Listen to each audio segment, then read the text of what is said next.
Se o que faz uma nação rica não é a idade, a raça ou os recursos naturais, por que o Brasil continua a ser uma nação pobre? Pôncio Pilatos perguntou à multidão: qual desses dois vós quereis? E o povo respondeu: Barrabás, o ladrão. 2000 anos se passaram e o povo continua escolhendo os ladrões, os aventureiros, os corruptos, os falsos líderes. Eu recebi de um amigo uma reflexão sobre a diferença entre as nações ricas e pobres. Ele argumenta que o que diferencia uma das outras não é a sua idade.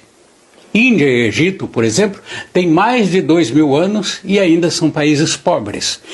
Já o Canadá, a Austrália, a Nova Zelândia, que há 150 anos eram insignificantes do ponto de vista econômico, hoje são países desenvolvidos e ricos.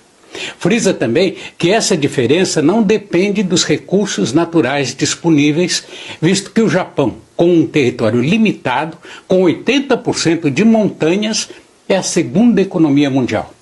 A Suíça, com um pequeno território e sem plantar cacau, é o melhor produtor de chocolates do mundo, além de fabricar os melhores produtos leiteiros.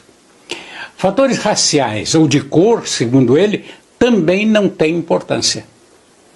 Qual é a diferença? Pergunta. A diferença é a atitude das pessoas moldadas pela educação e cultura. Quando se analisa o comportamento das pessoas dos países ricos, se observa o respeito aos seguintes princípios de vida: ética, integridade, responsabilidade, respeito pelas leis e aos direitos dos outros, amor ao trabalho, esforço para poupar e investir, produtividade, pontualidade e orgulho de cumprir com seu dever.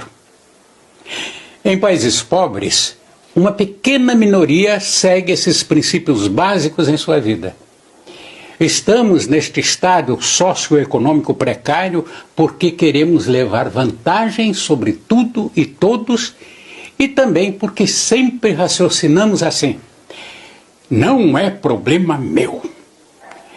Somos pobres porque nos falta atitude, falta vontade de seguir e ensinar esses princípios.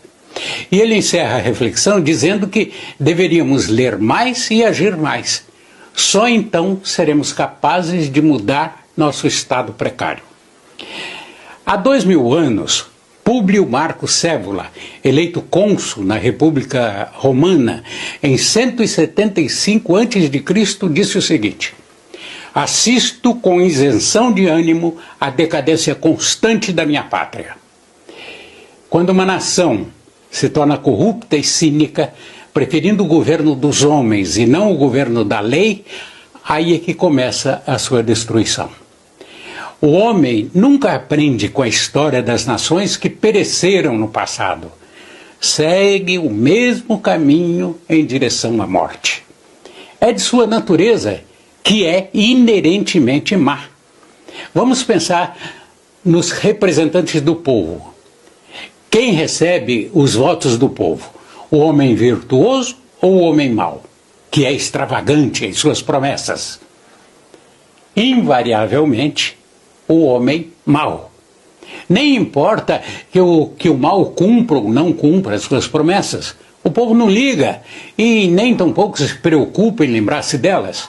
Basta saber que ele é mau e que os representa.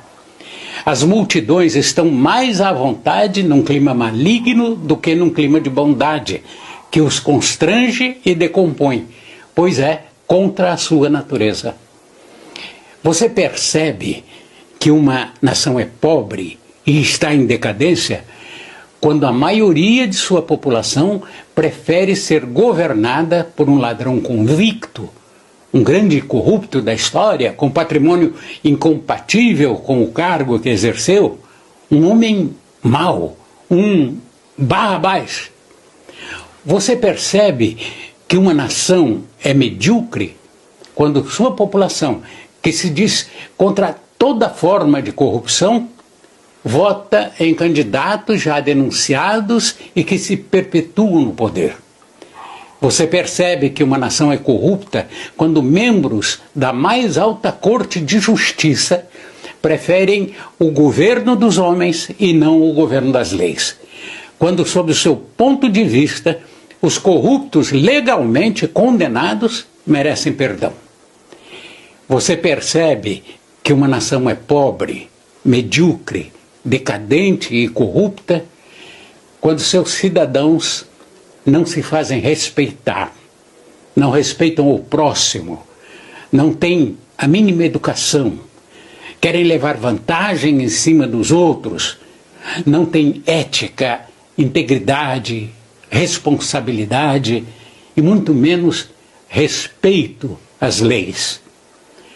São esses cidadãos ignorantes e medíocres que fazem a diferença entre uma nação pobre ou rica.